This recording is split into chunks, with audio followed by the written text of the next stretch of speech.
নতুন GNG generation তারাও হয়তো 5ই আগস্ট নিয়ে বলবে বাংলাদেশ স্বাধীন হয়েছে।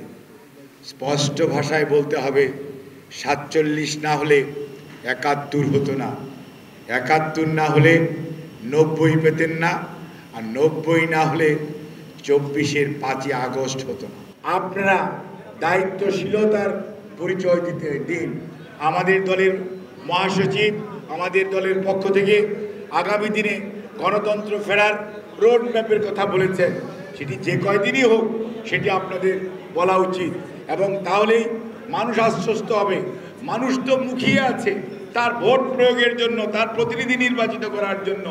মানুষকে এরকম ভোটাধিকার প্রয়োগ থেকে যদি বেশি দিন বিরত রাখেন, তাহলে বাংলাদেশের গণতন্ত্রকামী মানুষ যে খুব সবসময় আপনাদের পাশে থাকবে এটি ভাবা সঠিক নয়। কাজেই আজকে উপদেষ্টাদের মধ্যে আমি কোনো অস্বস্তি দেখছি তা না, তো কয়েকজন উপদেষ্টা যাদেরকে নিয়োগ দেওয়া হয়েছে তাদের ব্যাপারে স্পষ্ট ভাষায় বৈষম্য বিরোধী ছাত্র নেতৃবৃন্দ বলেছেন। আমি একজন প্রফেশনাল হিসাবেও বলতে চাই, যাদের কিছু কিছু আছে যাদের ওই সকল ডিপার্টমেন্ট পরিচালনা করার কোনো অভিজ্ঞতা নাই, যারা স্বৈরাচারের দূষর ছিল। স্বাস্থ্যর যে সহকারী প্রতিমন্ত্রী মর্যাদায়, সে জাতীয় পার্টির সময় জাসদ রবের সাথে ছিল, এবং রব সাহেব যখন মন্ত্রী ছিল তখন তাদের সাথে ছিল। 96 যখন আবার আওয়ামী লীগ সরকার এসছে তখনও তাদের সাথে ছিল।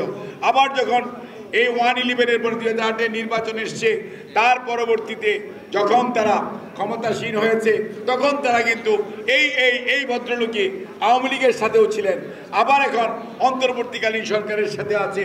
যেরকম আপনাদের মোস্তফা ফারুকীর কথা আসছে এবং আমাদের বসির, আপনি বলেন যে আকিজউদ্দিন সাহেবের ছেলে, যার ভাই এমপি ছিল, যার নামে বনানী থানায় মামলা হয়েছে, তারপরেও উনাকে যদি আপনার কি করা হয়, কি বলে যে উপদেষ্টা করা হয়, তাহলে তো আমাদের ভাবার বিষয় আছে। তারপরে এমন কাউকে উপদেষ্টা করা হয়েছে যারা আগের সরকারের কোনো দেশে তারা দূত ছিলেন, তাদের অর্থাৎ হাই কমিশনার ছিলেন, তাকেও উপদেষ্টা করা হয়েছে, অর্থাৎ এবং আগের সরকারের দূষর ছিলেন, এরকম অনেক কর্মকর্তাকেও উপদেষ্টা করা হয়েছে। কাজেই আবু সাঈদ মুগ্ধের রক্তের প্রতি বিশ্বাসঘাতকতা করে যদি এই রকম নিয়োগ হতে থাকে, তাহলে সময় বলে দিবে দেশের মানুষ কোন দিকে যাবে।